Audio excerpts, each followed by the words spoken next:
Very good afternoon, everyone. Hope my voice is audible. Good afternoon, everyone. I hope my voice is audible. Quick yes or no on the chat would be great. Thank you. Okay, great. Good afternoon, Mr. Shahul, Mr. Manikandan. Good afternoon. Okay. Yeah. Good afternoon, Mr. Uday. Yeah. Good afternoon, Mr. Prabjot, Mr. Shivaraju. Good afternoon. So we'll get started shortly. I'm just waiting for a few more audience to join us so that we have a healthy number to start off with. So can we, in the meantime, I would, since we have some people around already, I would like to know, like, what is your expectation from today's session? What would you like to hear from Mr. Akella today? I know we have a repeat audience today for sure. So can we have some inputs on the chat? What would you like to hear today? What is it that you're expecting today? Okay, Mr. Prabjot has mentioned budget impact on GST and income tax. Okay, what has changed? All right. Audience, I hope you're able to see my screen. Can you quickly confirm? I just want to check. Okay, Mr. Yeah, okay. So they says, okay, thanks, audience. Thanks a lot. By making new tax regime as the default one, is this the indication of abolishing old tax regime going forward? Okay, great. Any further inputs? Any further inputs? So please note that Akella sir will actually be covering on the sides of indirect tax and not direct tax today, but it's all right. Yes, yes, Mr. Sivaraj, I was just talking about that. Discussion on indirect tax proposals from budget 2023 is what the discussion will be today. More or less, he will be covering on that aspect.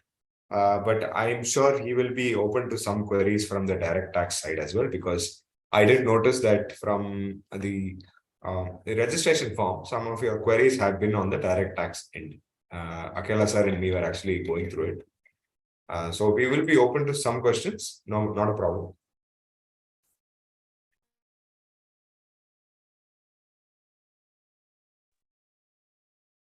Okay.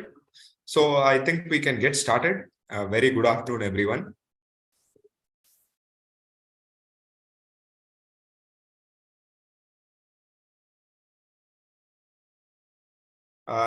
Before we head forward, I would like to know how many of you have been attending our webinar so far? If you can give me a yes or a me on chat so that I get an idea.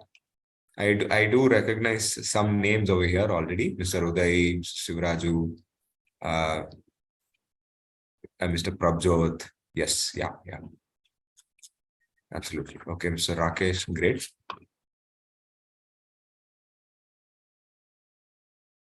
Good to see repeat attendees. Thanks a lot for believing in us and attending. Thanks a lot. Okay, so we'll get started. Before we head forward, I am Siddharth Nandakumar.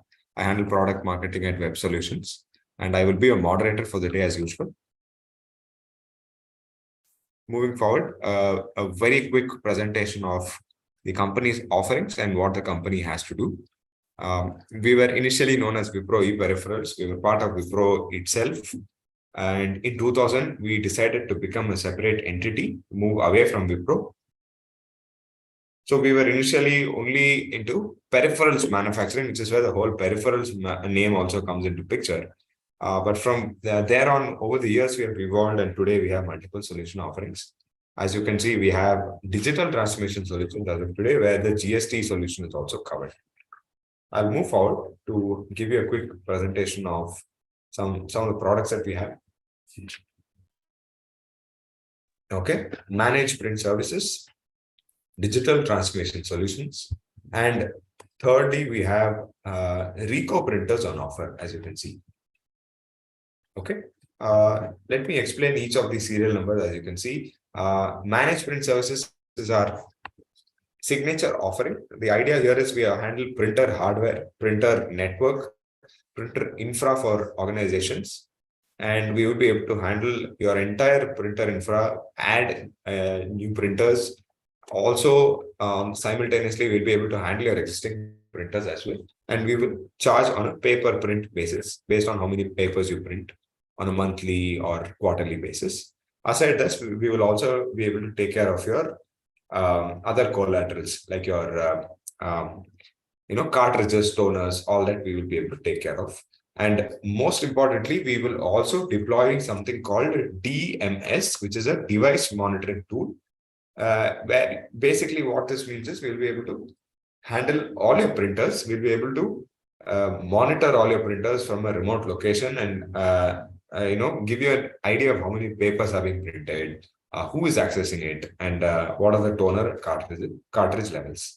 I would like to mention that we are also India's #1 MPS company, and we undertake complete service and support throughout India. Moving on to serial number 2, as I mentioned earlier, we are Ricoh Japan's authorized distributor in India. Ricoh does not have its own presence in India for so and so reasons. They will only be able to sell through authorized partners or distributors like us. So we have a wide range of Ricoh printers on our catalog, and we undertake complete service and support on that end as well.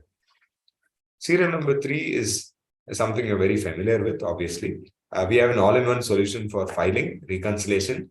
We have modules for e-invoicing, and we also undertake most ERP integrations, SAP, Oracle, Microsoft Dynamics, Navision, and so on. Aside this, we also offer consulting services as well on the managed GST filing services end, where we have a dedicated team which will take care of your raw data, prepare, validate, and file it. Moving on to one more slide before I get into today's content. DMS and digital signature. This is on our enterprise solution offering.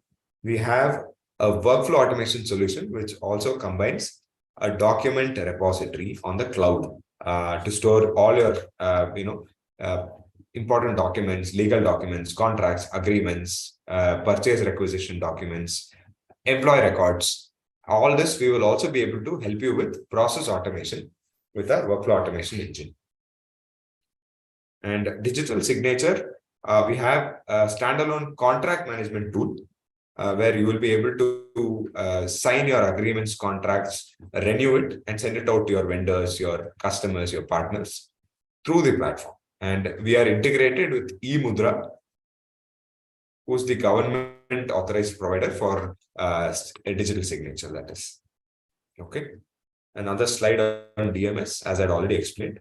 I will leave this on for a few seconds. All right, moving on. Yeah, quick view of our customers. Please note that these are diverse customers. There's nothing solution specific. MRF uses our DMS solution. Shriram City uses our GST solution. We have Tata Capital who use our managed print services solution, so on and so forth. All right.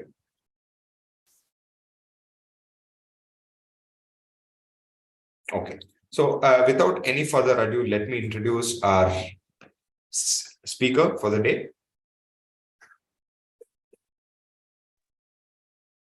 Good afternoon to you all.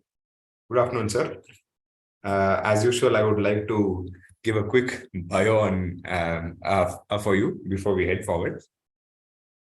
Once again, I hope all of you are able to hear us. I hope you are able to hear Mr. Akella, sir, as well. A quick yes or no on chat would be great, audience. Okay, wonderful. Thanks a lot. Yeah. Okay. All right. Introducing Mr. Akella S. Prakasha Rao. He is an independent indirect tax advocate. He has graduated from Birla Institute of Technology, BITS Pilani in Electricals and Electronics Engineering. I would like to mention that he's also a gold medal holder who has completed LLB from Andhra University in the year 2001. Mr. Akella is also a certified fraud examiner, but currently not active on that side. He has worked in the Central Board of Indirect Taxes and Customs, that is CBIC, from 1994 to 2008.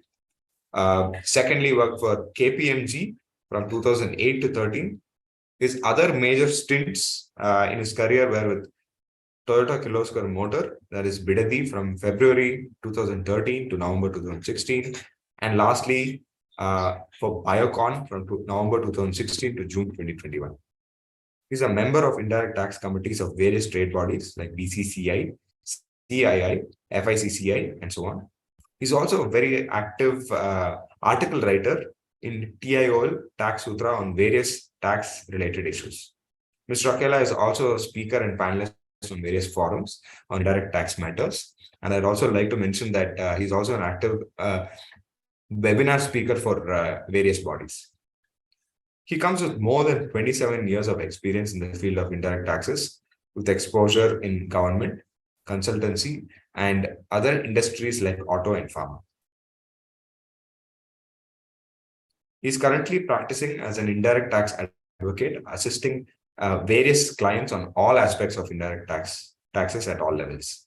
I take great pleasure in introducing him on yet another webinar with us. It's an absolute pleasure to have you here with us, sir. I will hand it over to you. I'm sure the audience is looking forward to hearing from you. Thank you, sir. Thanks, Siddharth, for those welcoming words. Thanks for all the participants who have taken time to hear about these indirect tax proposals. You must have had many seminars by now to know what is there in store for you as far as indirect taxes are concerned. Yes, in the chat box, I could see some of the questions relating to direct taxes also. But to the extent possible, I'll try to answer their questions in direct taxes also. But I'm not boasting any kind of an expertise in direct taxes. So my session is the following agenda that I will be following it. Budget 2023 highlights, customs central excise and related changes, CST and GST related changes. What are the missed opportunities and question answers? This is what that I'm going to cover. And pardon me, like last time I had a criticism saying that I am going through the slides too fast and I'm just reading the slides. That is only to benefit you so that enough time is there for us to take your questions and answer them live, because that is what I feel that's most important, because this reading material, whatever is there, that it is not given by me. It is all law that I'll be just presenting it to you in nutshell. So you can read it from anywhere, but what you need is the interpretation. So that comes only in the Q&A section. That's why I give more importance to that. So kindly bear with me. Next slide, please. So there are some 7 saptarshis which were identified in the budget by the finance minister, and these are the 7 areas which are guiding the entire budget preparation for them. So it's all about inclusive development, reaching the last mile, infrastructure and investment, unleashing the potential, green growth, youth power, and financial sector. These are the 7 priority areas that were declared in the budget that this 2023 budget is going to be focusing on. So with these parameters in mind, the budget exercise has been done and all the proposals are in line with these 7 objectives. Next slide, please.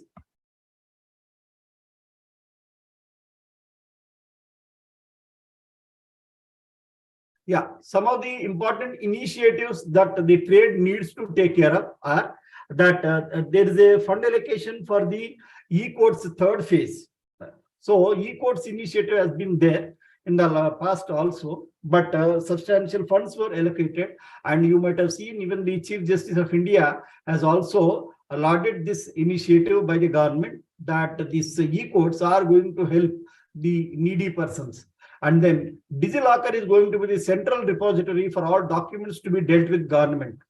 I do not know how many of you are dealing with customs. There is a repository called e-Sanchit, wherein the customs documents can be kept. And as and when the customs authorities are in need of it, that you can share it online. So there is no requirement for you to go all the way to the customs department to submit this particular paper. So all this can be stored in the PDF in the e-Sanchit, and it can be directly shared with the officer.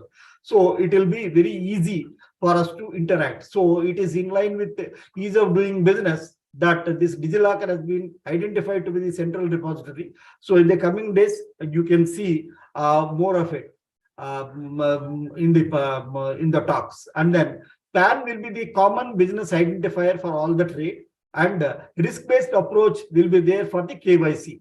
So even the RBI governor's announcement some time ago in the month of January that you need not go to the bank for renewing your or resubmitting your KYC documents again. So there is not going to be any kind of a time lapse for it. So it is going to be a risk-based approach. Only when they suspect that there is a change in your credentials that they may ask you to confirm the information, or when the information changes at your end, then you may have to give. Otherwise, the existing KYC will continue, which is going to be a very good initiative again for ease of doing business. Then one-stop solution for identity and address updating based on the DigiLocker and Aadhaar. So using the DigiLocker and Aadhaar, so government wants to make this as a one-stop solution to establish the identity of any person in trade and his address also. And then they are coming out with unified filing process for multiple authorities. Exactly, they did not define what it is, but what we are visualizing is that for income tax or for the GST or for company law or for any other regulatory bodies, if you are making an application and the same information is to be repeatedly submitted to all these authorities, there is no requirement for you to again and again submit the hard copies of it. So using the DigiLocker or some other means which they are going to come out with, that you can keep it in the digital form and that can be submitted to the authorities. So this unified filing process is also going to help a long way in ease of doing business. So these are some of the important initiatives this budget has identified, which are going to be rolled out in this financial year. So trade should certainly be aware of it. Next slide, please. Yeah. So I am now touching upon the actual issues, and I'm starting with customs because that is the major part of it. So in the customs that they have amended, this is section 25(4)(a) to insert a proviso that the validity period of 2 years shall not apply to the exemption notifications. What has happened is in the budget 2021 that whatever the exemption notifications are made in the customs law, they said that without any kind of a discrimination, all exemption notifications are going to have a period of 2 years to lapse, and after 2 years all these exemptions are going to abate and they will not be available anymore. But later they realized that certain exemption notifications are to be continued for some more time. That is the reason in this budget that they have made an important change, that some of the notifications have been extended by 1 year, some were extended by 2 years, and in case of some other notifications, the extension has been up to 5 years also. So basically, the notifications issued in relation to multilateral or bilateral trade agreements, obligations under the international agreements, treaties, conventions, including with respect to the UN agencies, diplomats, international organizations and all, the exemption has to be for an extended period. So they cannot be for only 2 years. Hence, they have extended it further, and that's how this notification, the amendment was made in the section itself. So privileges for constitutional authorities, schemes under the foreign trade policy, schemes normally under the foreign trade policy have to lapse along with the foreign trade policy. Unfortunately, the previous foreign trade policy 1520 has been extended this far. And if we are really fortunate, maybe that we can get to see the new foreign trade policy from April 2023. And similarly, central government schemes having validity of more than 2 years. So when the scheme itself is valid for more than 2 years, then the exemption under that scheme cannot be having a shelf life of only 2 years. So in all such cases, and re-imports, temporary imports, goods imported as gifts or personal baggage, and things, and any duties of customs under any law for the time being in force, including the IGST leviable under the subsection 7 of section 3 of the Customs Tariff Act, other than the duty of customs leviable under section 12. These are the main areas under which that they say that the 2 years lapsing is not going to be there, and for each notification you got to see what is going to be a sunset clause. So that is what is a very important amendment which they have made. Next slide, please. All those who are raising their hands, maybe that I will answer to them at the end of the session. Yes, because yes. that let the flow continue, sir. That's a request from our end. And a new subsection 8A to section 127C is being inserted so as to specify a time limit of 9 months from the date of application for disposal of applications filed before the settlement commission. So there is a concept called settlement commission under customs, and unfortunately due to some legal issues, this settlement commission was not in existence for the past few days, and recently only it has been revived after the litigation was disposed of.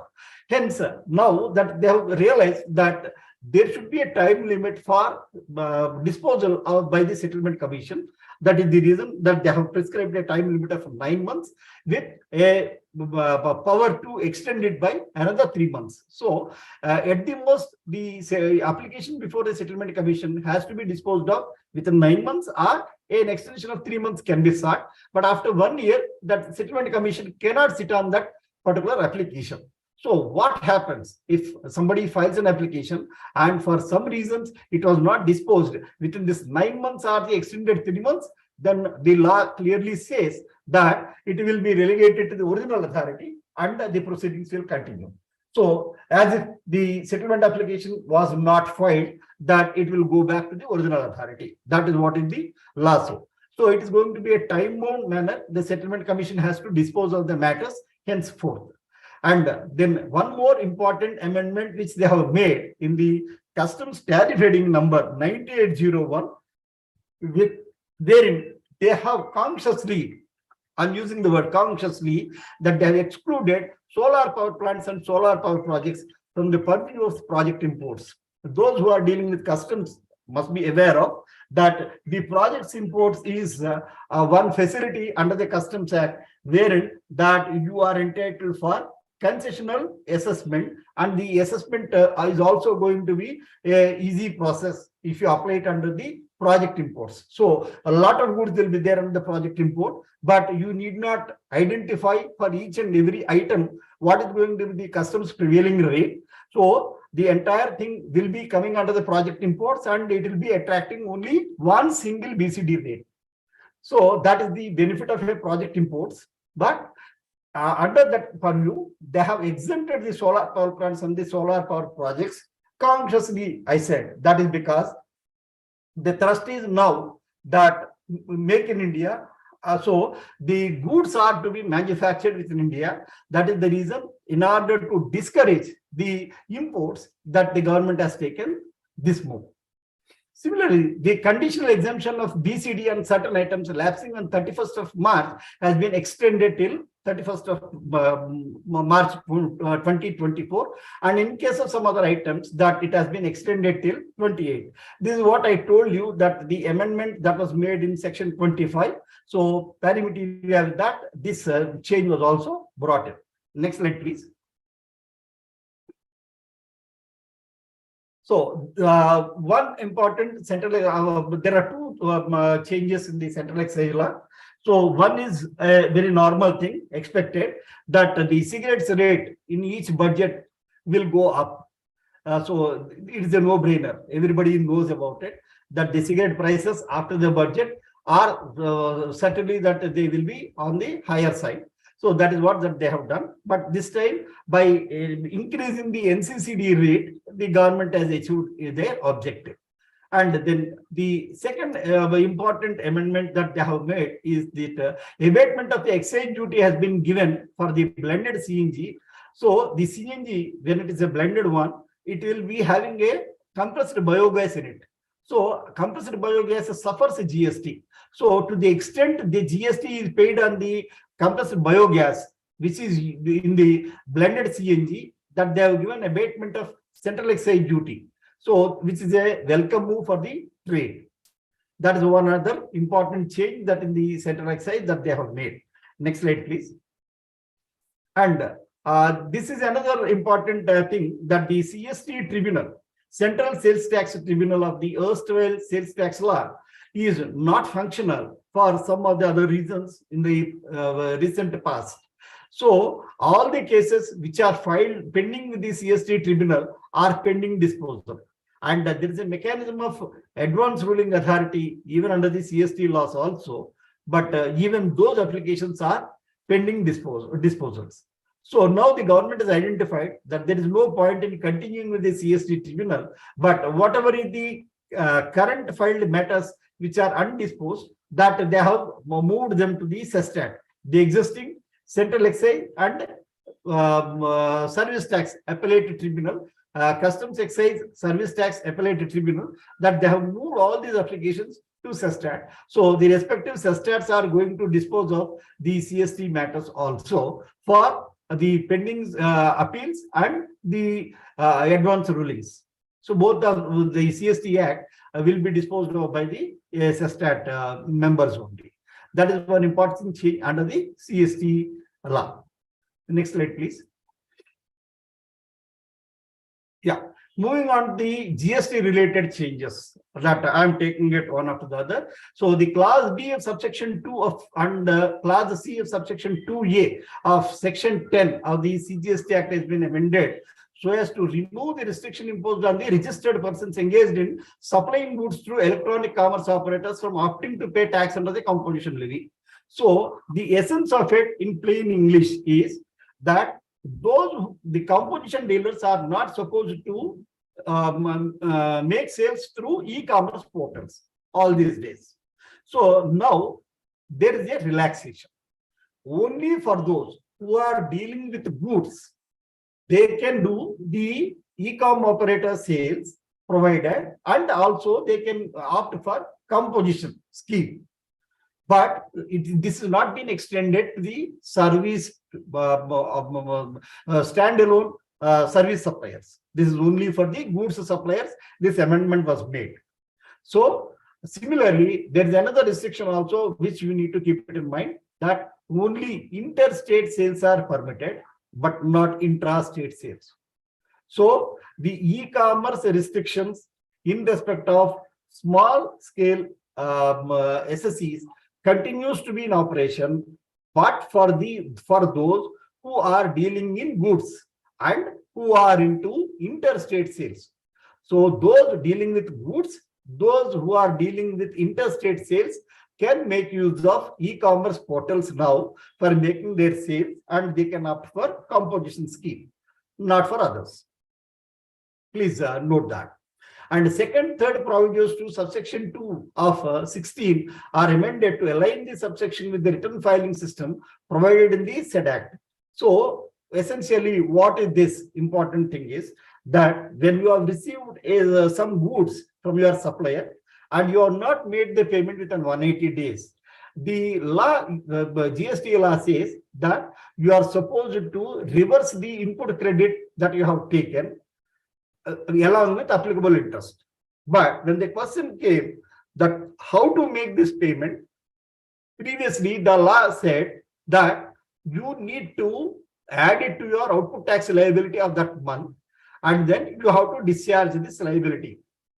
Now that they have made a change, so this reversal of the unpaid ITC need not be included with your output tax liability. Separately, it has to be reversed with applicable interest in cash. So that is an important change that has been brought, which is going to a very important thing that you need to observe while filing your returns. So it is not going to be added on to your output tax liability, but separately it has to be reversed with applicable interest in cash. So the credit will be reversed in credit only. Interest will be paid in cash. That is what I mean to say.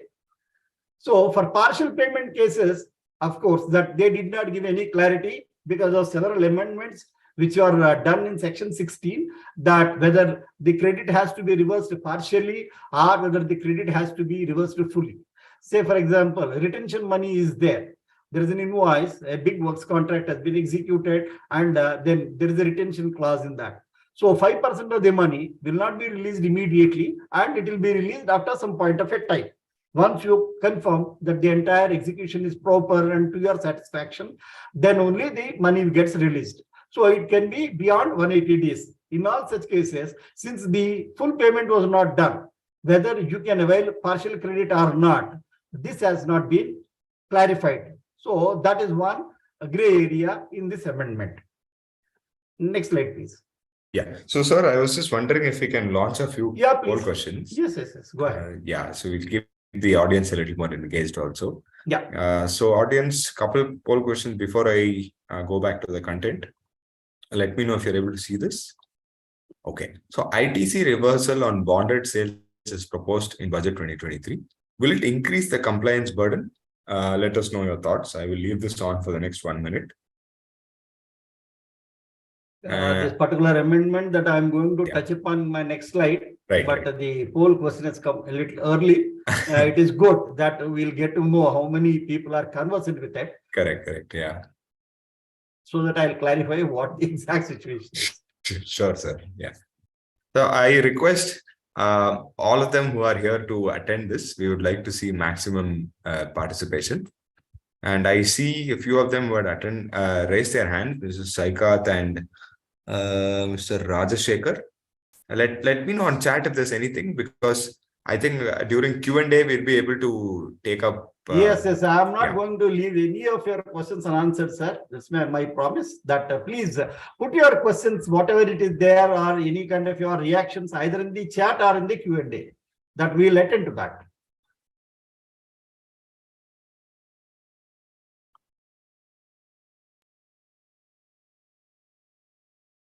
Okay, can we have 4 more inputs, 4 more participations on the poll? Okay, 3 more. Okay, so most of them think it will increase the compliance burden. Okay, no problem. I'll end the poll. Let me just share the results. I think Akella sir will anyway cover this in the following slide. Yeah, so you are saying that this is going to increase your burden of compliance.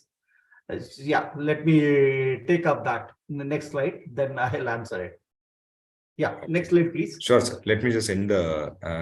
Let me just end sharing. Yeah. So, in explanation to subsection 3 of the section 17 of the CGST Act has been amended so as to restrict the availment of the ITC in respect of certain transactions as specified in para 8A of schedule 3 of the said Act, as may be prescribed by including the value of such transactions in the value of exempted supply. This is what exactly that the poll question is. So what they are saying is that bond transfers are now going to be exempted supply henceforth. So that is what is the proposed amendment. But what is important here is to see this particular thing. I think that we missed out this emphasis which we have given to as may be prescribed. I am just encircling that for you to see that the word used here is as may be prescribed. So it has been clarified by one of the learned persons that it is not going to be that all bond sales are going to be having this kind of a ITC reversal provision. It is only in respect of the sales made in the notified shops in the customs ports. Like you go to the airport, there is a notified shop there. So from there, that if you are buying any goods and then you are leaving the country, in all such cases, because it is going to be a bond sale, so only such cases are going to be prescribed over here under this provision is what is the understanding given by him. So we have to wait and see. So what is going to be prescribed under this particular amendment, which they have brought in. But certainly it is not a case that those who are having some goods which are bonded because there is a lack of space in their factories, and then subsequently because of the change in the business ideas that the goods are no more required at their end, hence they'll offer it for sale from the bonded area itself to the prospective buyers. In all such cases, whether ITC requires to be reversed is the question. So probably if the understanding is correct, that since the government has to prescribe that what all categories that ITC reversal is required, certainly the government will be conscious of this fact that it is a ordinary business scenario. Hence, the ITC reversal need not be mandated. So if they don't prescribe it, certainly that it is not going to add on to your compliance burden. It is not only additional work for your compliances, but it is going to be a loss for the business also. So I don't think that the government is going to force it on for all bond sales. So it is going to be only for the customs notified shops sales. And similarly, high C sales are neither supply of goods nor supply of services, but whether exempted supply for reversal of ITC is debatable. So high C sales is always a contentious issue under the GST ever since the introduction of the GST. So several clarifications have made things better. But by this proposed amendment, again, high C sales is coming into question again. So whether it is also going to be prescribed or not is something that we got to wait and see after the presidential assent to these finance bill. Once the notifications are going to be out, after the state governments are also going to accept, then only that we can get the clarity on these issues. Because as you know, all the customs rate changes will take effect immediately after the budget announcement because of the provisional collection of taxes provisions. And then all the changes relating to the law will come into effect once the president assents the finance bill and it becomes a finance act. But in relation to the GST, the peculiarity is from the central government, the law gets passed, but all the states have to ratify it by making suitable amendments in their respective SGST acts in their respective budgets. Once that exercise gets over, then only the notifications under GST law can be announced. That is the reason for those who have attended my previous session, that budget expectations, I have made it very clear that in relation to the GST, unilaterally the central government cannot make any laws and implement it with immediate effect. That they can propose the changes which were already ratified in the GST Council in the past, and then they will complete their part of the constitutional work and wait for the states also to do the same kind of an exercise at their end. Once all states have done the amendments on the same lines, then the notifications and circulars and clarifications and instructions start flowing. So we got to wait till such time that budget exercise at the respective states gets over. Then only we can see the clear picture that what is this proposed amendment is and what is its impact on us. But for the time being, we need not be panicked, because the important phrase that has been identified by some of the learned people is that as may be prescribed. So not all bond transfers are going to have this problem of reversal of ITC. So we have to wait and watch. And further, subsection 5 of the said section is also being amended so as to provide that input tax credit shall not be available in respect of goods or services are both received by a taxable person which are used or intended to be used for activities relating to his obligation under corporate social responsibility. An unfortunate amendment which was made in the ITC provisions of section 17 again, that CSR related expenditure is being denied. Explicitly, it is being denied by way of an amendment in the act itself, which is actually a setback for the trade. Because if you see that the CSR expenditure is something which is mandated under section 135 of the Companies Act 2013. So the section 17, if you read it, then it says that the input credit is going to be available on all such expenses which are mandated under any law for the time being in force. If that is the case, then even this expenditure by the companies is mandated under the Companies Act. Hence, the ITC thereon should be eligible in the hands of the company. But unfortunately, by making this specific provision in the law, that they are going to deny it. This is having again some discussion in the professional circles, where the comments that were that have emerged is there are settled decisions from tribunals, from the advanced ruling authorities and some of the high courts that CSR is in relation to the business. Hence, the ITC thereon should be allowed. But some of the judgments have held that CSR is an activity which is not in relation to your business, that you are doing it separately because of some other mandate. Hence, the ITC thereon is not going to be allowed because it is not in relation to the business. These are the two divergent views which are there in the market. Then the other point which was brought in is, in the under income tax law also, the CSR expenditure is not a allowable deduction. So to align with the idea under the income tax, under the GST, that they are going to deny the ITC thereon. That is what is the view expressed by some of the learned people.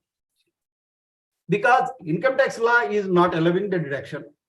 They say that whatever is the expenditure that the person has incurred on CSR and the tax thereon should also be a cost to the company, because company is doing this as their corporate social, in fulfillment of their corporate social responsibility. So if they pick up another 18% or so on it, is not going to have any kind of an impact on the organization. Hence, the credit should not be allowed. That is what is the argument. Then there is a third view also, which is emerging, is under the CSR, the majority of the expenditure, if you see, is on the construction of the buildings. So it is in the nature of works contract under the GST. Because you know it, wherever the supply of services and supply of goods and supply of services is there, under the erstwhile service tax law, it used to be recognized as a works contract. But in the GST, the definition of works contract was amended, and it is only in relation to the construction of immobile property. So most of the CSR expenditure, major chunk, is towards the construction of the buildings, on which anyway credit is not going to be allowed under section 17(5). Hence, even if they deny it also, it is not going to be such a big human cry that the trade has to do. That what is being denied to them is minuscule when compared to many other expenditure heads. Hence, the government is having a justification to deny this. However, the proposal is there and is going to be ratified soon. So the next slide, please. Okay, sir, if you don't mind, can I launch one more poll? Yeah, please. Okay. Okay, I'm not sure. I think this you might cover, but anyway, I will launch this. Okay, so audience, I hope you're able to see this on your screen. Do you think the budget will be helpful for MSME? Sir, just one clarification. When you mean budget, do you mean budget proposals? Will it be helpful for MSME or the budget itself? No. What is the difference between proposal? Because what we are discussing about the proposal. Correct. Yeah. So the budget proposal, whether they are for the help of the MSME or not, because this is some other debate which is going on in the minds of the people, that the budget has catered only to the top rung people and the lowermost strata, that they did not think about the middle class and the MSME. That is what is the one criticism which is coming out. Right. But the finance minister and the prime minister have defended their position, saying that there's a lot of scope for the MSME. Yes, some of the proposals like ease of doing business and all, when we see that exactly that is what is the option that is being given. All right, sir. Yeah.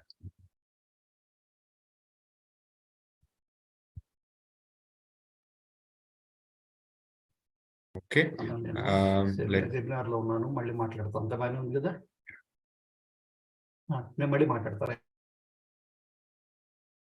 Okay, let me end the poll, audience. I will end the poll.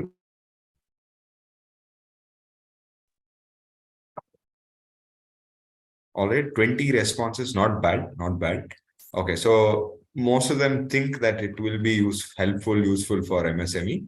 Okay. Not most. The difference is everything. That 45% are. Oh yeah, sorry, my that bad. It is sir. not, and 55% says yes. Right. So actually, one vote would have tilted the scales inside.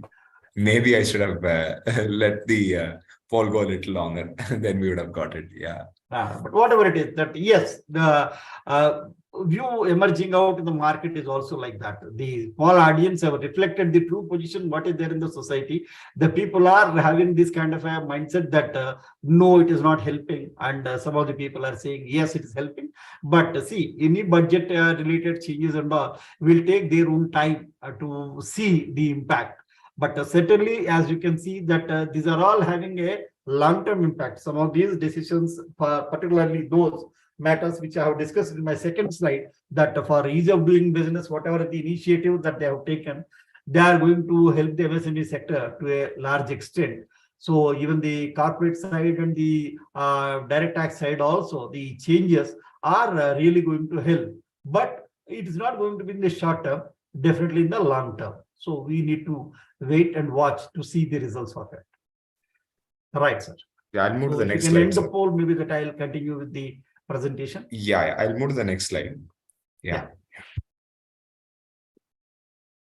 So again, subsection 1 and subsection 2 of the 23 Act has been amended. Again, this is another issue wherein that they say if a person is completely into exempted sales and in order to advertise his sales and all, that he has taken the help of some sponsorship activity, or that he had hired some GTA service provider for supplying his goods, or that he entered a litigation and he hired an advocate like me. So all these activities attract RCM in his hands. So as per the section 22, the provision says that if you have a RCM liability, then you are supposed to take a registration on a GST and pay for it. But section 23 again takes a different view. It says that if you are into wholly exempted supply, then there is no mandate for you to take a registration. So there is a debate which is going on in the trade that if somebody who is into wholly exempted supplies but is having a RCM payment because of the reasons I told you, that the person is agriculturist and he is taking the help of a GTA service provider for supplying his goods, or that he went into litigation, he had hired a advocate. Only for that purpose, there is an RCM liability on him. So for that purpose, does he require to take a registration is the question. Now the government has clarified that there is no requirement. So if you are completely into exempted supply, and then you have a RCM liability because of some incidental expenditure that you have incurred, then there is no mandate for you to go for a GST registration. Then some of the people who have come up and then they are putting an argument before the government saying that, see, the person is into completely exempted supplies, so he is not going to take a registration, and he incidentally has got a RCM liability. So if you exempt him from taking a registration, then certainly he is not going to pay his RCM. So the government is going to lose the revenue, because on the other side, the GTA provider or the sponsorship guy or the advocate is not going to pay GST on under forward charge, because his services are under reverse charge. But the person receiving is not going to pay under reverse charge because by this amendment he has been exempted. So it is such a situation wherein the government is going to lose their revenue. Just to mind you, sir, that the revenue authorities are conscious of all this. They have their numbers and they have done their homework, and after that only they have proposed it. Because whatever is the revenue the government might earn out of the whole activity is minuscule when compared to the compliance burden that they are going to put that onus on these wholly exempt suppliers. Because if somebody is into wholly exempted supplies day in and day out, and incidentally he is having one RCM, then only for that purpose, if he takes a registration, then he has to go on filing the monthly returns, and for non-payment of a return, then there is a penalty. Then even if it is a nil return also, the penalty kicks in. So why at all that somebody has to burden him like that? So it is having a very good impact that the government has really done their homework, and then they have come out with this proposal. So I wholly appreciate this amendment. I think there is a whole question on this. Siddharth, with you? Yeah, so just 1 minute.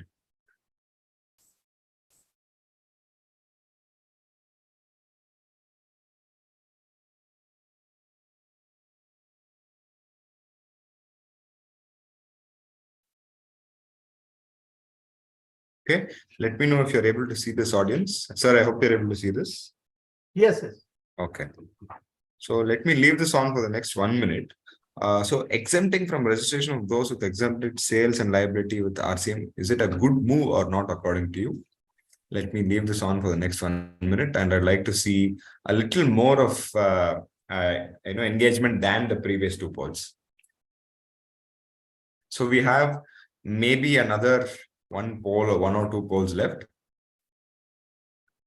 Yeah, but unfortunately for this question, the answer is known to them, and then you have asked the question. Yeah, I should have launched this a little earlier, but yeah. But nevertheless, that there are some people who have opposed this kind of a view. Right, So right, maybe right. at the end of the We should definitely find session, out. maybe that I just wanted to have their view, that Yes, why yes, at all yes. that they want to For say sure. no. For Yeah. sure, sir. For sure. Okay, so as Akella sir mentioned, let us review this question. We'll get back to this after during queries. So the five of them. Okay, there's one more, sir. So if let the Yeah. five of them who have told no. Let us see your point of view over here. Yeah, certainly. Only for academic discussion sake, not to Yes, pick up an yes. argument with you and differ. Just we Yeah, wanted to yeah, see that why at all that you are of the view that it is not a good move. absolutely. Okay, let me end the poll. Okay, sharing the results. So 72% obviously think it's a yes, while the five of them we will get back on a quick knowledge sharing Yes. part during the Q&A session. Okay, thank you. I'll hand it over to you, sir. Can I move to the next slide? Yeah, sorry. On this slide, that there is another bullet. Go back to the previous slide, please. Sure, sure. Yeah. So the new subsection 5 of the section 37 has been inserted so as to provide a time limit. So there are 4 such bullets that you can see continuously. This one. Next slide, please. Yeah, 3911 also, and 44.2 also. And then next slide, please. Yeah, 5250. So in these 4, what has been done? It is the English remains the same except for changing the subsection of the section. So what they have done essentially is that in relation to the returns which are to be filed, like GSTR 1, 3B, 8, and 9. In case of these 4 returns, they have given time limit of 3 years from the due date. So the outer limit to file these returns is 3 years. So I'm failing to understand as a practicing professional in this field that why at all an outer limit of 3 years has to be given for these returns after 6 years of introduction of the GST. That is what is my doubt. Because I'll tell you, if you don't file the GSTR1 for that month, you cannot file the 3B. If you have not filed the GSTR3B for the previous month, next month GSTR1 you cannot file. So if such a kind of a linkage is already there, and if you are a defaulter for a period of 3 to 6 months, then your registration is going to be put under suspension. So if such measures are already there, why at all that you have to prescribe a time limit of 3 years? 3 years is a huge time on the GST, because GST compliances are on a monthly basis. So 36 months time that you are giving it. So is it going to serve any purpose? I'm not able to see any logic behind it. Because of some court rulings, if the return has to be filed for some reasons, and the government has already seen such kind of an issues, and because of that reason that they felt it prudent that even after 6 years of introduction of GST, that they missed out to prescribe the outer limit for these returns.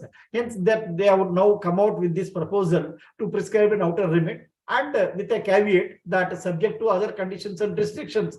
Now also that they can extend this time limit. That is what they say, which is the typical of legal language. I don't mind. But the only concern that I have is that why at all to confuse the public by bringing this 3 years of time limit for filing these returns, when these returns are so important for day-to-day running of the GST, that if you don't file the returns, that you cannot proceed further. So which is a common knowledge for everybody. So this 36 months really lacks any kind of a logic behind it. So that is what is my submission. So of course that I am open for any differing views on this.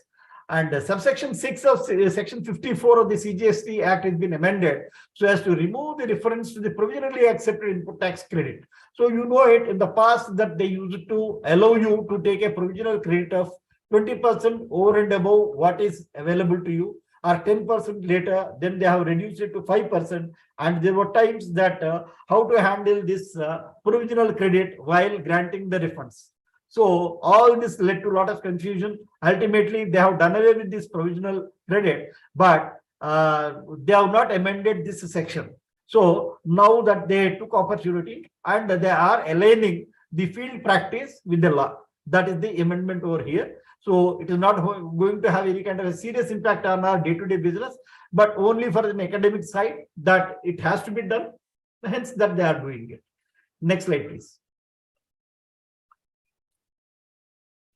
Yeah, section 56 has been amended to provide an enabling provision to prescribe the manner of computation of the period of delay for calculation of the interest on the delayed refunds. So refunds by default are to be processed within 60 days. So the interest computation period has to start right on the first day of the application that has been submitted for seeking refund, or after the lapse of 60 days is what is being debated.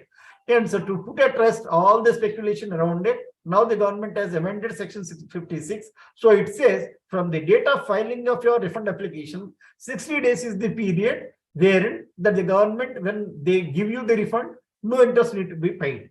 From 61st day onwards, interest is liable to be paid. That is what is the crux of this particular amendment.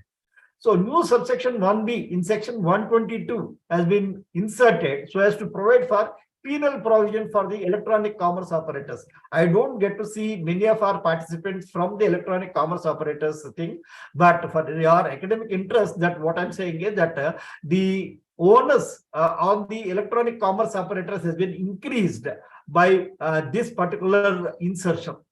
What they say that the electronic commerce operators have to be very careful while onboarding their suppliers, whether they are really registerable persons, whether they are supposed to take a registration under the GST, whether they have taken such a registration or not, and then if they are opting for a composition, then whether they are also doing supplies of services, etc. Such a kind of a diligence has to be done by the electronic commerce operator, and then only he has to onboard that supplier on his portal.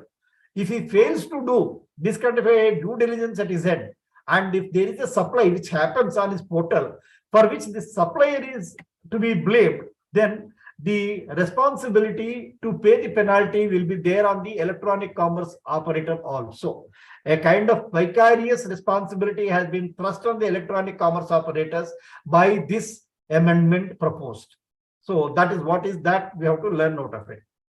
Then the subsection 1 of section 132 of the CGST Act is amended so as to decriminalize offences specified in clause G, J, K of the subsection, and to increase the monetary threshold for launching prosecutions. This is again in the spirit of revisiting the criminal laws. So for the tax defaults, that the authorities often resort to putting the offenders behind the bars and all. So now the prosecution limits have been increased from 1 crore to 2 crores. But of course, for the circular trading, where the invoices get shared without actual underlying supply, in all such cases, 1 crore is the threshold limit for launching the prosecutions, but in all other cases it is going to be 2 crores.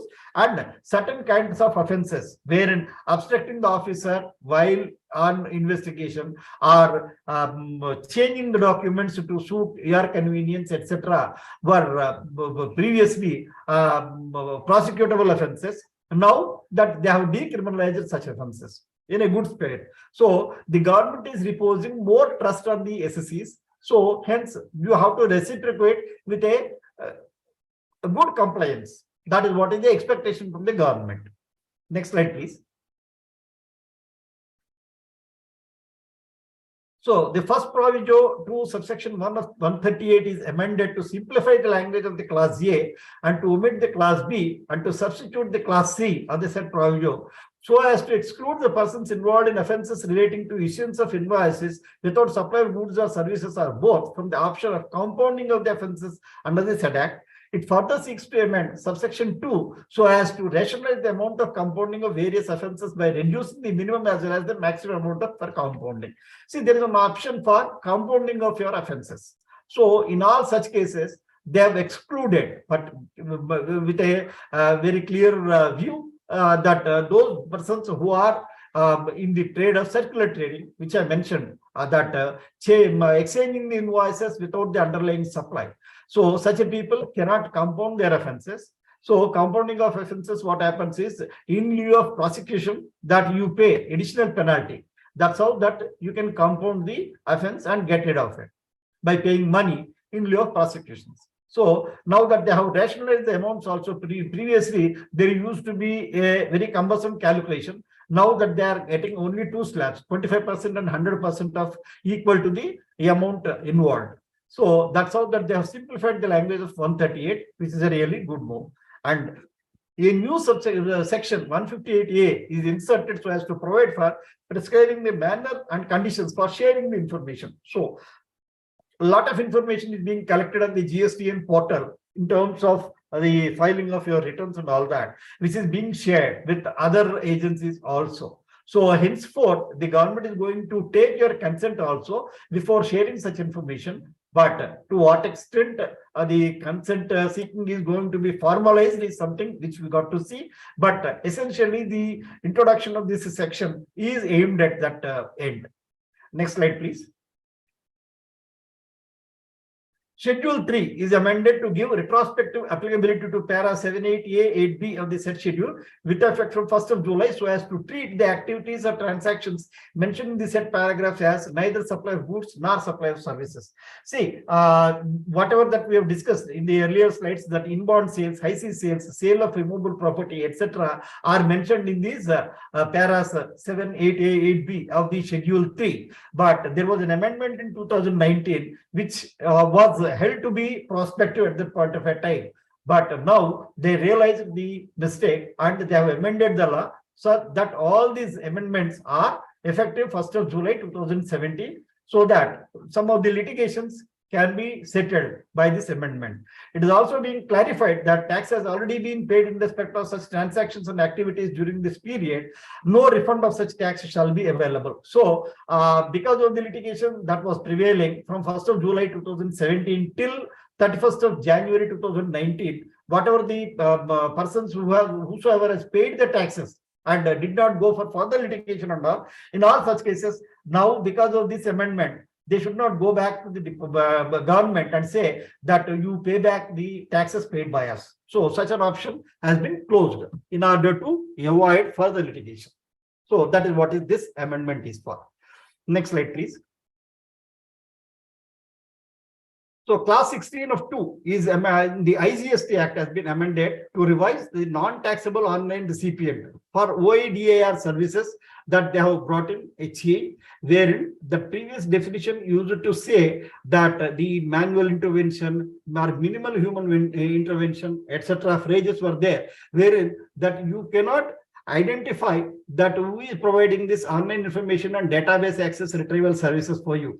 So there is an ambiguity, and it is having an impact on the tax levy also. So in order to set at rest all such kind of a dispute, that they have amended the definition.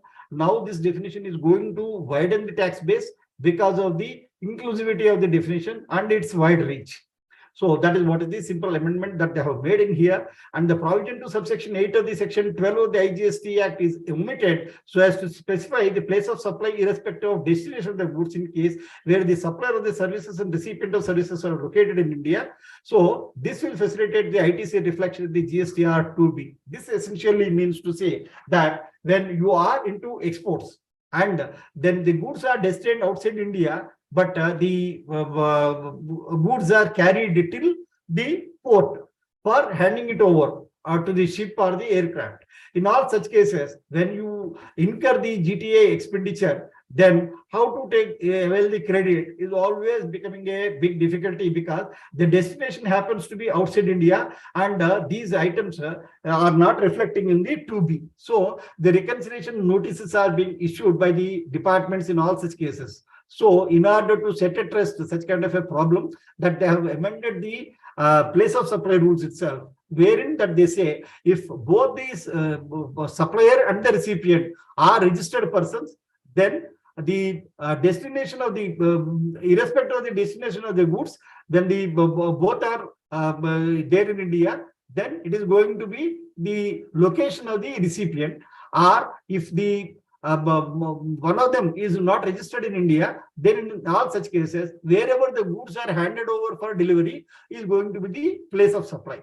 So in this case, what happens in either of these cases, then it is going to be wholly taxable within India. Hence, the details can be reflected in the 2B, and it will be easy for you to avail the credits also. So this is also in line with ease of doing business and a welcome move. Next slide, please. So there are some missed opportunities, certainly we can say, because this is one occasion wherein the government can certainly take advantage, and then they could have given some kind of a hope for the trade. So there is no mention about the GST tribunals. So in the 49th GST Council meeting, which was previously scheduled on 18th, but now because of the stakeholders unavailability, it has been pushed to the last week of February. That is what is the tentative timeline that has been announced now, that they may take up this GST tribunals and online gaming taxability issues. So those are the two points which are coming in public. So, but unfortunately in the budget, if there is any kind of a mention or some kind of a grant given, then maybe that the trade would have got some kind of a satisfaction that the tribunals are going to come in near future. But such an announcement was not made.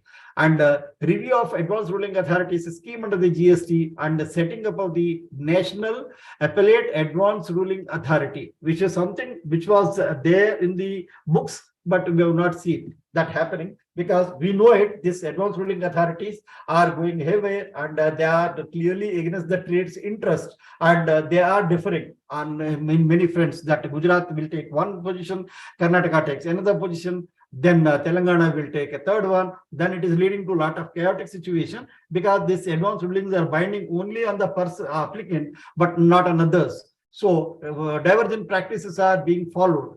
So in order to set a trust, the government has proposed that there will be a NAA, but so far such a thing was not constituted, and this advanced ruling authority continues to be the way it is. So that is one other important opportunity the government could have taken mileage of. And then many have expected that the customs or FTP related amnesty scheme is going to be announced, because new FTP is on the annual, and it is likely to be announced from 1st of April. But unfortunately, no such effort has been made. And a direction or an indication for the FTP to be unveiled in April 23 in view of the WTO non-compliant schemes like EOU, SEZ, EPCG, MEIS have already been replaced with RODTEP. MEIS has been replaced by RODTEP, and EOU, the most suitable alternative for it would be MORWR, subject to the evaluation at the respective ends. And SEZ is set to be replaced by DESH, and EPCG appears to be continuing for some more time. So all these schemes are actually found to be non-compliant with WTO regulations. So the government may revamp all these schemes in the coming FTP. So already you might have seen certain steps like MORW scheme has been revamped, and then they have given certain guidelines about it. For SEZ, that they have brought in DESH, which is being debated very hotly, and MES has already been replaced with RODTEP, but of course it has to be extended to other sectors, which did not happen. So in all these cases, if there is any kind of a direction, because the FTP announcement is the time when all these aspects are going to be touched upon, but whether it is going to happen or not, we do not know, because there was a divergent view which is there in the public domain recently, that the new foreign trade policy, which is going to be announced from 1st of April 2023, may not be lasting for 5 years, that they may come out with a short life for it. So we exactly do not know what is the thinking of the government, because of the changes that are happening in the international trade. So depending on that the FTP has to be prepared. So we got to wait and see. And there is no clear timelines for integration of the various online portals, which is one initiative already underway. But we did not see much of a results like IceGate, GSTN, SEZ Online, DGFT, income tax. So all these portals, so several usernames, passwords that you have to keep in mind while dealing with all this. So they said that a unified filing system is something that they are going to come out with. Of course, certain pilot projects are also running in order to integrate the ICE gate with the SEZ online, etc. But we did not see much of a traction on these issues. So if the budget could have taken an opportunity to just mention about, maybe that would have given a lot of hope for the trade. So these are some of the missed opportunities I feel that the budget has not taken care of. So with these things, I think that I have given my views about the indirect tax proposals in the budget. Now I'll be happy to take your questions on any topic. So you are requested to please post your questions either in the Q&A or in the chat box, preferably in the Q&A, so that everybody can see, and then I'll be answering them live. And those participants who have raised their hands in the past, that if they want to talk on any subject which I have already dealt with, that they are also open. And in one query that people have differed, that whether this budget is going to help the MSME, so that there are some differing voices. I just wanted to hear from them also. Yeah. Absolutely. So, sir, so open for the participants. Yeah, let me just go to the next slide where we can take up queries. And there is one more poll. I will launch that. But just a quick query before we get into questions. I also want to know if there are any of the audience members that are currently exploring a GST platform or a managed GST services vendor for the upcoming financial, since the financial year is coming to an end. I just wanted to know if any of you are exploring. So because we will be able to reach out to you based on the response from you. So I just launched one poll for all of you. If you can just quickly help me out for the next 1 minute to see if there are people exploring, I will leave this on and our team can reach out to you shortly on this. And I did see a couple questions. Mr. Anil has posted his questions. Questions and all, I'll take it. Regarding this proposal put forward by Siddharth, I would like to add on some points from my end. See, increasingly GST is becoming more and more complex as far as compliances are concerned. So definitely you need to have some kind of a professional help with the automated tool in place, so that it will be easy for you to concentrate on better things like what should be the policy, what should be the tax position and all, rather than breaking your heads on which column is to be filled in the particular return in order to comply with the return filing requirement. So I strongly urge all of you to reach out to the respective decision makers in your organizations to explore about the option of seeking some kind of a professional help in terms of GST compliances and all. Thank you, sir. Thank you for the words. I will end the poll. We have two or three of them who have responded. So we will reach out to you post the webinar in the next 1 or 2 working days. Thank you. Yeah, and we can take up the query, sir. Anil had asked the question: what documents we can store in DigiLocker? Is it free or paid service? As on today, DigiLocker is a free service. Anybody can store their documents over there. There is a set procedure that you have to log in into that. So you can search it in your respective search engines, and then you can reach out to. The procedure is all self-driven, that you need not seek any help from anybody. So like your driving license, Aadhaar, PAN, and some of your certificates also in relation to your academics and all can also be stored in the DigiLocker as on today. But how many varieties of documents that they are going to elevate in the DigiLocker storage, and how much storage that they are going to allocate it to you and all, that's something that the government has to announce it. So as on today, driving licenses and all that you can store it in the DigiLocker. So M5 is one portal wherein that you can store your pollution certificate, your driving license, and your registration certificate and all. And as and when police catch you for any kind of problems on the traffic, then you can show them. So physical documents you need not carry, and DigiLocker also serves the same kind of a purpose, but it has got a wider reach that the government is planning. So we have to wait and see. But currently it is free. It is not a paid service. And then Anil is having another question. Can a recipient of service can take ITC benefit for the GST invoices pertaining to 2019-20, which are in GSTR 1?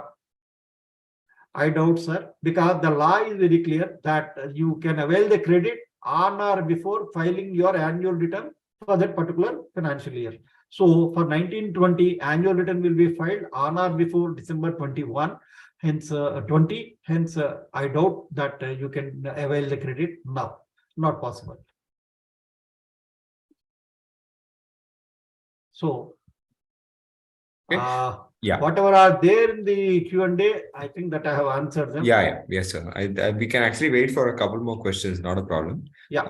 I just wanted to know there are a few people who had raised their hands, so Yes. I will bring this a little early anyway. Rajesh. Yeah. There was Mr. Rajshekhar and I think Mr. Saikat, if I'm right. So would you like to talk to Mr. Akella directly?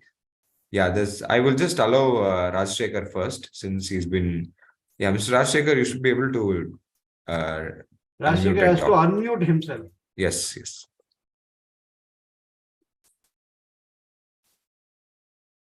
Mr. Rajshekhar.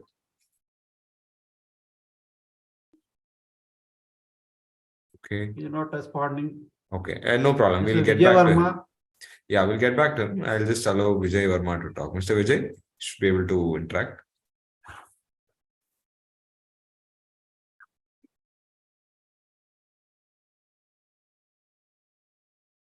Yeah, Mr. Vijay, I've asked you to unmute. You should be able to unmute and talk.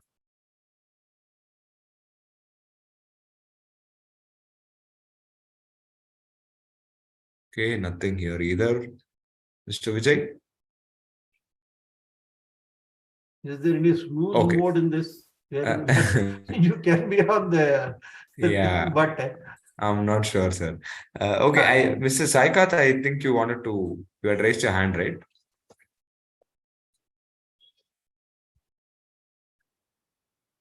Mr. Saikat? Yeah. Hello? Yeah, we can hear you, sir. Should I go for question now? So there is an echo in your voice. That can you just mute all other systems in your vicinity?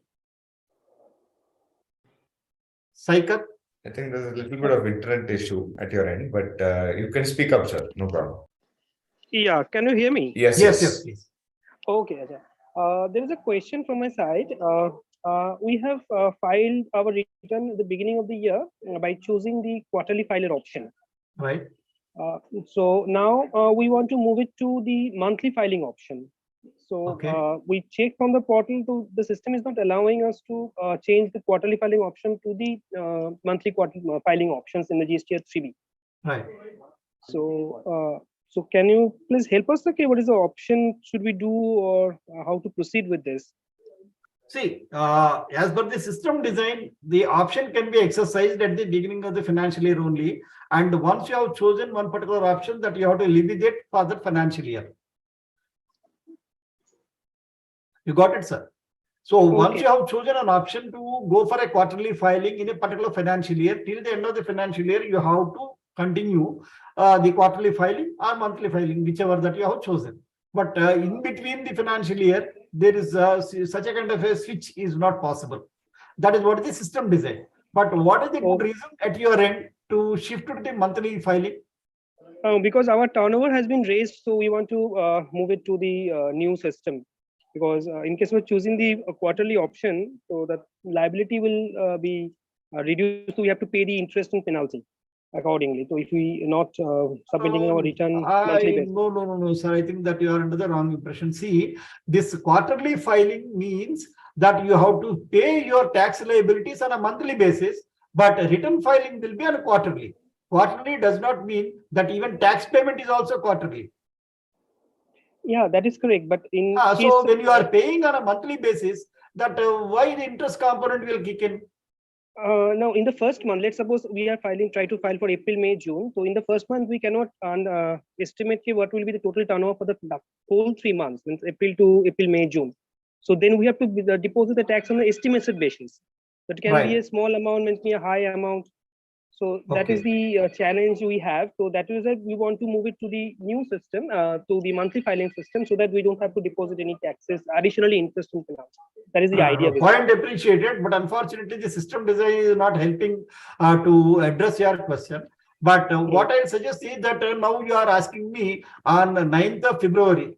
So if you live with this particular thing for another 40 days, then you 50 days, then you will be moving to the new financial year and you can certainly opt for a monthly. Yeah, that is correct. But we are facing this problem from last 2-3 quarters actually. Ha, So, but still we are whatever that you depositing. have done it, that we can't undo, no. The time Right, pass that we cannot undo. Yeah, So for this 1 month, that if you are going to move earth and heaven, that it is not going to be done. So hence Right. better that you live with it till 31st March and then immediately switch over to the new from 1st of April. New system. Yeah. Okay, sir. I have another question, sir, regarding the new circular came that I think you have seen, the circular number 170 for LD waiving charges. Huh? So, sir, the circular, it is clearly mentioned that actually the basic point on the circular is that agreeing to tolerate an act that was mentioned in the earlier Schedule 3 of the GST Act, and point number 5E, I believe. So now they are saying the LD charges, it's not to tolerate an act. Earlier it was mentioned agreeing to tolerate an act, we have to pay GST in case of LD is deducted, right? Now they are saying in case of LD has been deducted, that will be treated as a not tolerated an act. So there will be no charges on the LD, whether deduction from the customer side or from the vendor side. Right? If you go by the circular. But now my question is, if you see there in the circular point number 715, the last point, 7.1.6, it is mentioned if the transaction, anyway, the consideration consists of a supply, then whatever name is called, then it will be treated as a chargeable under the GST Act. So there lies a confusion between the whole circular and the last point of the circular, in 7.1.6. If you see, if it consists supply, then department can claim a GST on it. So my question is whether department can claim in future the LD deduction charges, whatever the contractual agreement default from the one party to the other party, can be treated as a supply. Means you have failed to supply the material, that is why the DLD has been deducted, or you have not supplied. So can it be any kind of a departmental view on this? Yeah, definitely, sir. I'll tell you. See, there is a specific provision even under the erstwhile service tax law also, that forbearing with an act. So so such a kind of a plea can be raised even in the GST also, because we are bearing with such a kind of a lapse that it is treated as a supply only. Okay. So there will be a GST levy and there can be a demand in future.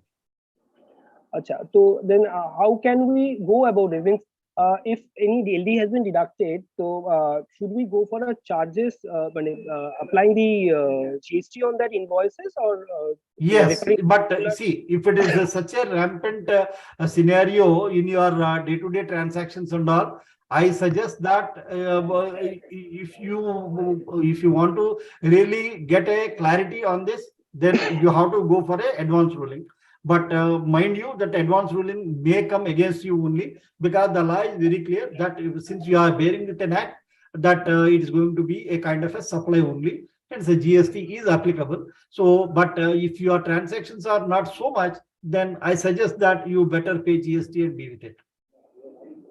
Okay, so in order to be a safe side, so you are suggesting we should go yes.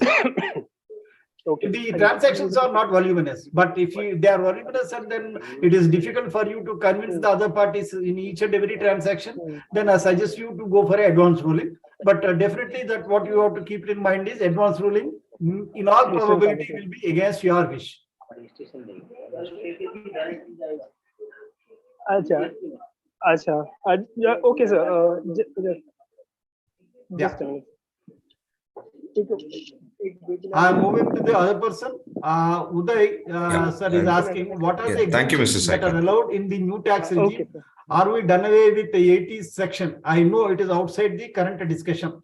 Yeah, it is outside my current discussion, but nevertheless, this is one point that I can clarify to you, sir. The thing is that now the new tax regime has become default. So if you want the deductions and all to be available to you, then you have to specifically opt for the old tax regime under the income tax, personal income tax. That Ms. Uday is asking a question regarding personal income tax under the direct taxes. So there, that the default now is the new tax regime for all. If somebody wants to be in the old tax regime with all the deductions of 80, section 80, all that, then he has to specifically opt for it. But yes, as time passes away, that I think that the old taxation system is going to be done away with, because this government doesn't want any kind of exemptions to be given. To the extent possible, the exemptions are to be minimized is the direction in which this government is working. That is the reason, even in the personal income tax space also, that they have now introduced the standard deduction and all from this year onwards. So we need to be watchful, but there were some calculations which were done by the experts that if your total deductions under the old tax regime are above 3.75 lakhs, then it is suggestible that you opt for the old tax regime only.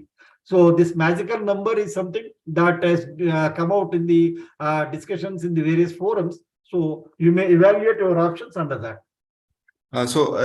I'm glad that you brought this up, sir. So because I would actually like to launch a poll based on this. Let me just launch a poll quickly.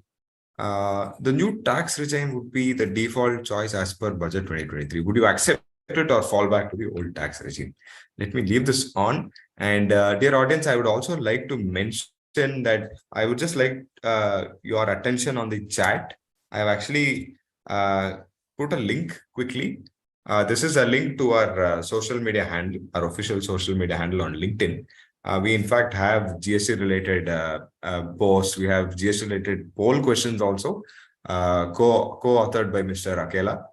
So we would like your participation and engagement on our LinkedIn handle as well. So we would be really glad if you can just go on to the link and follow us for more updates. Thank you so much. Okay. 4 on 6 I have mentioned continue with old tax regime. Is it the case that the participants who are remaining now are hardcore indirect tax practitioners like me, so don't want to express their views on the direct taxes? Nothing of that, sir. This is about your personal income tax only. Yeah, that is one way of seeing it, sir. Yes.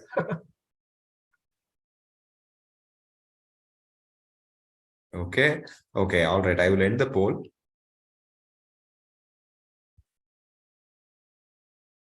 Any other questions?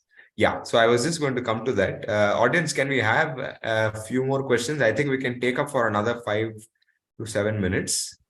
Shouldn't be a problem. If there's anyone who wants to interact directly, I will be able to allow that as well. You just have to give me a yes or no in chat.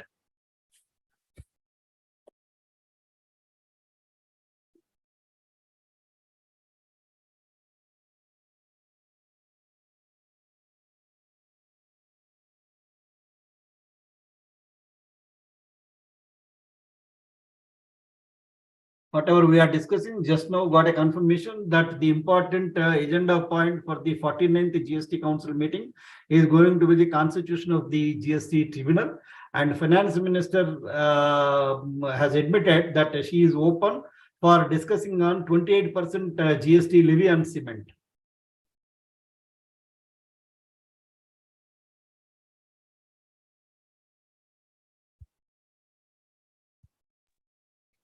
Okay. Audience, any questions?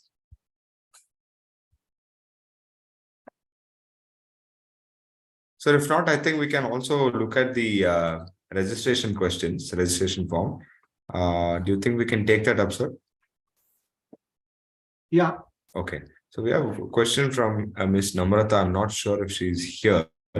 No, she's not there, but I will just read it out anyway. Yeah. Optimization calculation for old and new tax regime. She has mentioned that. Now in the public domain that you can see some Excel sheets are floating around, which gives you the comparative workings for the old and new tax regimes as per your income heads. So one can refer to that. So that will be a better tool for you, because there can be many permutations and combinations which cannot be discussed just in a webinar kind of a scenario. So this Excel sheet will give you all kinds of permutations and combinations, that there are many which were floated by the learned CA friends. So one can refer to that in the search engines. Yeah. Got it, sir. Okay. Next question. I am not sure Mr. Sriram is also here. No. Yeah. Specific highlights for tour and travel sector. See, the tourism has been identified as one of the priority areas, but there is no any specific any specific announcement to boost the tourism sector in the budget.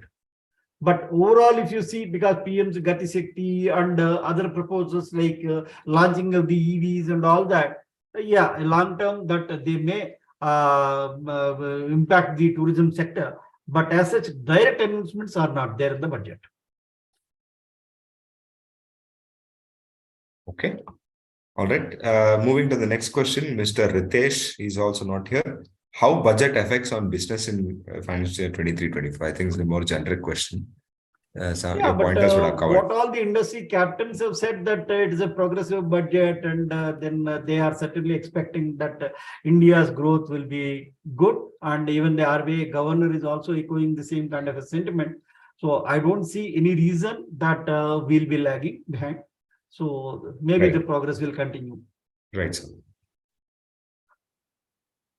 Okay, question from Mr. Vinay. I will just check if Mr. Vinay is around. No, we don't have Mr. Vinay. Are removable paper blocks considered under section 17(5)(d) of CGST Act, or can be considered as chattel for availing ITC? I'm not sure if I understood. This is a debatable question. See, if you are buying them and then you are deploying them in a removable property, but you say that they are removable. Removable means how you are going to demonstrate will be the question. So, because the departmental authorities will not be visiting your place in order to decide on the ITC eligibility of it. But if you are fixing them with concrete, then they are certainly not removable, because you have to break them. But if you are just putting them in the loose soil, then yes, they are removable. So it is very difficult for somebody in the GST department to decide that the ITC should be allowed or not. So in general, the perception is that they will be not removables. Hence, ITC will be denied. So it is for you to demonstrate and justify on record that they are going to be removable. Then maybe that you stand a chance to ITC. So it is a debatable question. Cannot be answered just like that.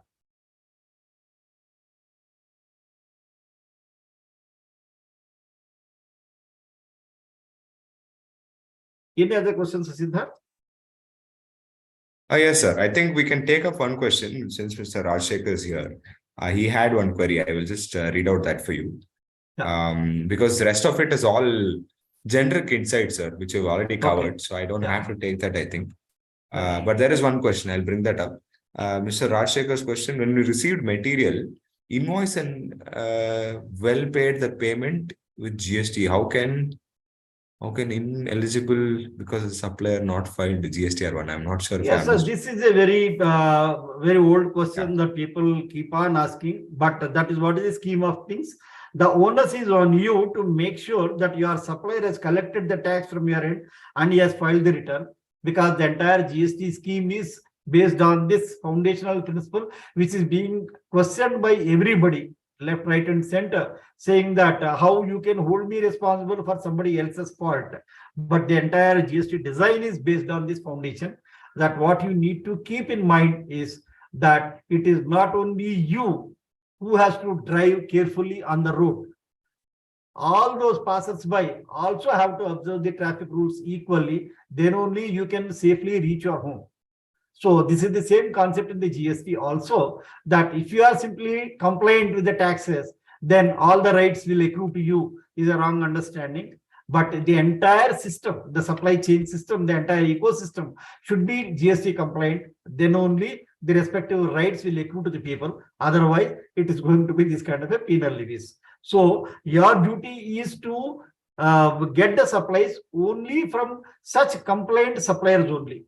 So you have to do a little bit of diligence at your end, that before onboarding your suppliers, the way that now the onus has been thrust on the e-commerce operators by way of an amendment, which I have discussed, that before onboarding any of the suppliers, that they have to make sure that whether that person has to take a registration, whether he is opting for a composition, is he also providing any services, or is he into any interstate sales, all that diligence the e-commerce operator has to do. Why at all? He is getting money for whatever the transaction that has happened on his portal. So why can't be confined only to that aspect? But it cannot be the case that the government can police all the activities. So it is our responsibility also to help the government in keeping the peace. That is the reason you have to live in a compliant atmosphere. Then everybody in that ecosystem should be compliant with the laws. That is the reason the GST design is such that it is not simply sufficient for you that you receive goods from your supplier and you have paid him. What you also have to ensure that he is a compliant supplier, he collects the tax from you, he remits to the government, he files his returns, so that it will get reflected in your 2A, 2B, and then you can take it in your 3B. So that is what is the fundamental design of it. So there is no point in bickering about it. We have to live with it. When you want to play a game, understand the game rules and play to win, but don't question the game rules in between the game. That's not advisable. Any other questions? No, sir. I think that brings us to the end of the session. I Thanks just want for to all the participants who have remained till the end. Yeah, for all absolutely. those 15 that have remained now. Absolutely. So thank you very much. That Yeah. it's fruitful that I could share my views on the indirect tax proposals in the budget. So it Always, was a sir. good opportunity given by Web for me. Always, sir. Thanks, Siddharth and Always. the team for making all efforts to make this. The pleasure Thank is you. mine, sir. Thank you so much for your time and efforts as usual. Sir, if you don't mind, I'll just quickly raise a question again. If Yeah. there's anyone who wants to interact directly with Mr. Akella, I can give another minute and a half. So if there's anyone, I can read out the names, Mr. Vinod, Mr. Devendra, Harshit, Mr. Nagesh. Nobody? Any queries? Anyone who would like to directly talk to Mr. Akella?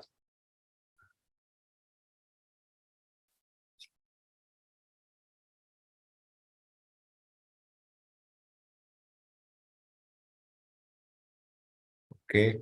All right. Okay. Okay. I think we'll end the session, sir. We don't have any queries. So we will look forward to the next webinar. And until then, this is us signing off. We will meet shortly. Thank you so much for your time, sir. And thank